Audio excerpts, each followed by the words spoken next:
पाकिस्तान के कलीसिया को ये बड़े बड़े क्रूसर मजबूत कर सकते हैं। अपनी औलाद को तालीम की तरफ लेकर आना चाहिए। जहाँ पर स्कूल्स नहीं हैं वहाँ पर स्कूल्स बनाने की ज़रूरत है। अब वो दौर नहीं रहा कि हमारे लोग ये कहें कि जी हमारे पास कुछ नहीं है। जब से मिशनरी लोगों ने काम किया है, अगर वही काम आज चलता होता तो आज हमारे लोग ये ना कहते कि हमारे पास कुछ नहीं है। ज़रूरी है कि चर्चिस और तमाम ऑर्गेनाइजेशन मिनिस्ट्रीज़ मिलकर पाकिस्तान की एजुकेशन मसीहियों की पर काम कौमें वही तरक्की करती हैं जिनमें इत्तेहाद होता है। जब तक मसीही ईमान में इत्तेहाद नहीं होगा, अभी मसीही ईमान जो है वो टूट फूट का शिकार बना हुआ है। लेकिन इसके इसके अलावा जितना हम क्रूसेड्स पर या ये इबादत पर पैसा लगाते हैं, अगर हम इसी पैसे को बच्चों की तालीम पर लगाएं तो मैं समझूंगा कि हम एक रोशन मुस्तकबिल लोगों को दे सकते हैं। क्योंकि तालीम के बगैर दुनिया में या दुनिया के हालात का मुकाबला करना बहुत मुश्किल है। क्योंकि सर हम देखते हैं कि एक जानब जो है एक क्रूसेड करवाया जाता है तो उस पर करोड़ों के हिसाब से अखराजात आ रहे हैं, समझ गया ना।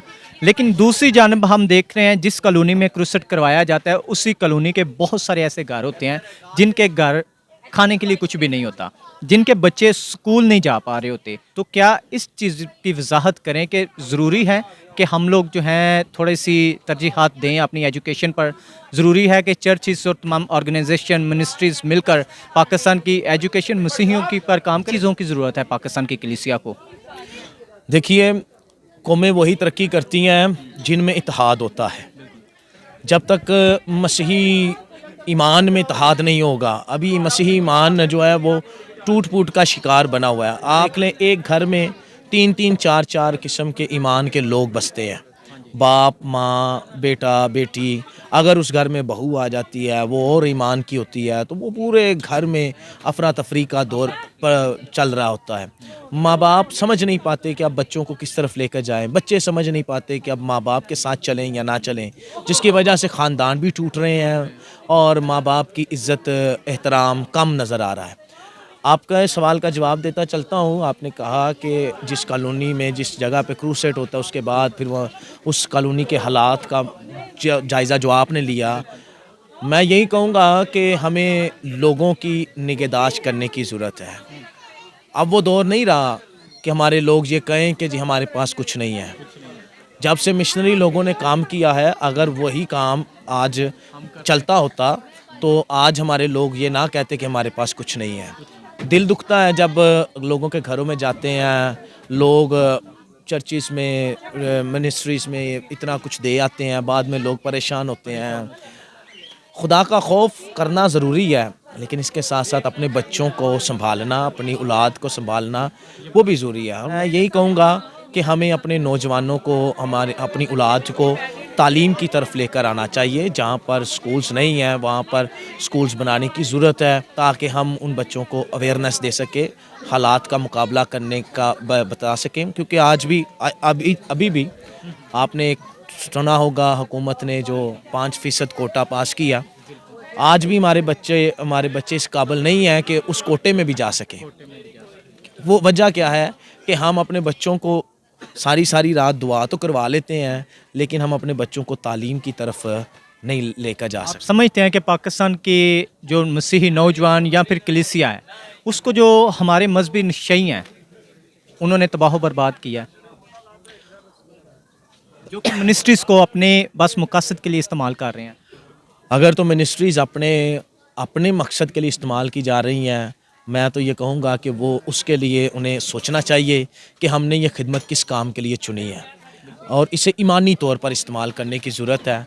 अगर ये दुनियावी है तो इसका भी खुदा जो है वो हिसाब लेने वाला है। खुदा जो है वो अपने लोगों को, जो अगर खुदा के लोगों का जो इस्तेसाल किया जाता है तो फिर खुदा भी जो है वो इसका हिसाब लेता है, वो कभी दरगुज़र नहीं करता। कलाम की ये बातें हकीकत में भी हमारे सामने नज़र आती हैं कि जब हम खुदा के लोगों का इस्तेसाल करते हैं तो खुदा भी उनकी ज़िंदगी में जो है वो इस तरह के मौके लाता है कि जब वो सोचें कि हमने जो है ये बुरा किया है। अगर तो ये अपनी ज़िंदगी को बेहतर बनाने के लिए इस्तेमाल की जा रही हैं तो फिर इसका रुख बदलने की ज़रूरत है, इसको दूसरों की तरफ लेकर आने की ज़रूरत है, ना सिर्फ ईमानी तौर पर बल्कि माशरती तौर पर भी तरक्की देने की ज़रूरत है।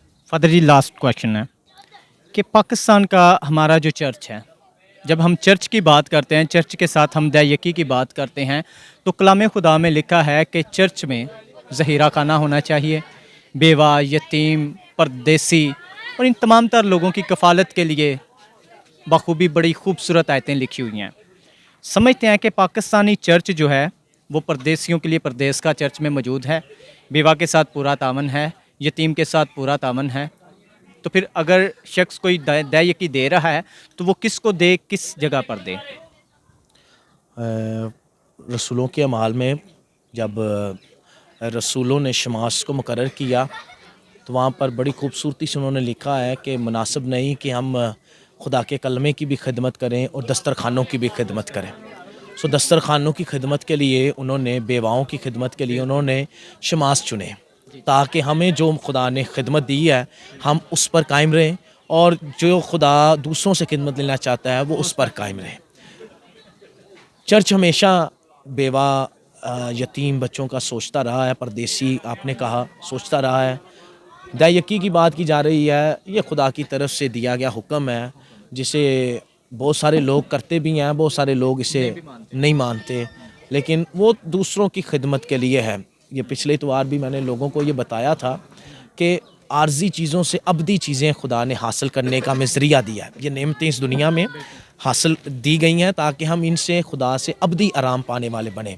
دیکی 10واں حصہ عارضی ہے، کبھی نہ کبھی انسان کی جیب سے ختم ہو جاتا ہے، لیکن اس سے انسان ابدی آرام پاتا ہے، کسی کی بھوک مٹا کر، کسی کی پیاس مٹا کر، کسی کو گھر دے کر، کسی کے ساتھ رہ کر وہ اس سے ابدی آرام پانے کی کوشش کرتا ہے۔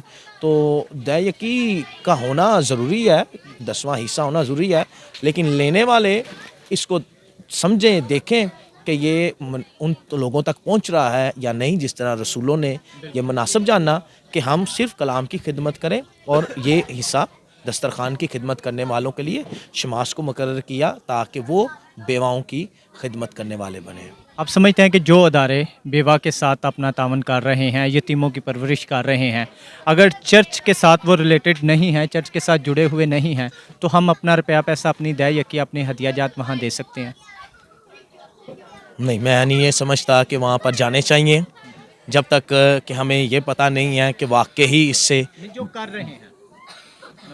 رہے ہیں، میں وہی کہہ رہا ہوں کہ اگر آپ ان لوگوں کو دے رہے ہیں کہ جو چرچ کے ساتھ، چرچ کے تعاون سے کام نہیں ہو رہا، اور وہ اپنی مدد آپ کے تحت کر رہے ہیں، تو پھر آپ کو یہ جاننے کی ضرورت ہے کہ واقعی یہ پہنچ رہی ہے یا نہیں، واقعی کسی کی بھوک مٹ رہی ہے یا نہیں، کسی کا گھر آباد ہے، یا یہ اس گھر سے بھی بھوک جو پہلے تھی اور بھوک اس میں آ گئی ہے، تو پھر ہمیں اسے اچھی طریقے سے ایک اچھے راستے پر لگانے کی ضرورت ہے، کیونکہ خدا ہماری محنت کا پھل ہمیں دیتا ہے تو یہ پھل بانٹنے کے لیے دیا جاتا ہے۔ اگر یہ پھل بانٹا نہیں جاتا تو پھر ہمیں اس پر سوچ و بچار کرنے کی ضرورت ہے کہ میں کہاں پر اسے دوں تاکہ میری یہ محنت جو ہے کسی دوسرے کی بھوک کو مٹانے والی بن سکے۔ تھینک یو سو مچ سر، بہت شکریہ آپ شکریہ، کا۔ Thank you. ناظرین، جس طرح آپ نے فادر جی کی بڑی خوبصورت گفتگو کو سنا ہے اور بڑے ہی اچھے طریقے سے انہوں نے چیزوں کو ایکسپلین کیا ہے، میں امید کرتا ہوں کہ آج کا پروگرام آپ سب کو پسند آیا ہوگا۔ اگر پسند آیا ہے